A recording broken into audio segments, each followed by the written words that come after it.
When you want to create a copy of a workbook, follow the steps shown on the screen.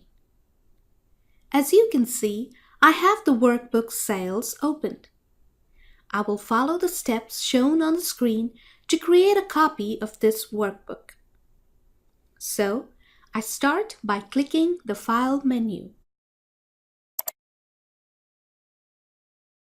Second, I select Save As. Third, I click Browse.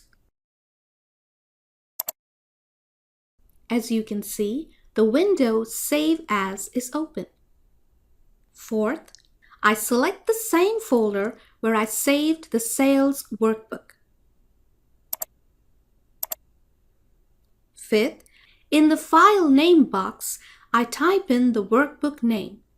I'll name it Sales Copy.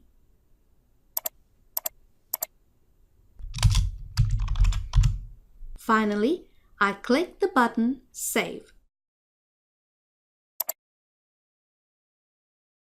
As a result, the new workbook is created and its name is now displayed in the header of the Excel window. Now, I have two identical workbooks, one named Sales and the other named Sales Copy.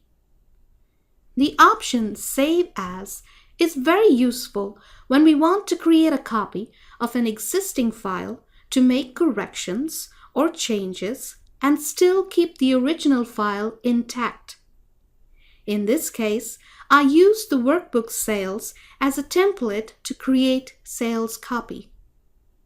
Now, I'm ready to just update some information, and I saved time because I avoided typing in all the information all over again.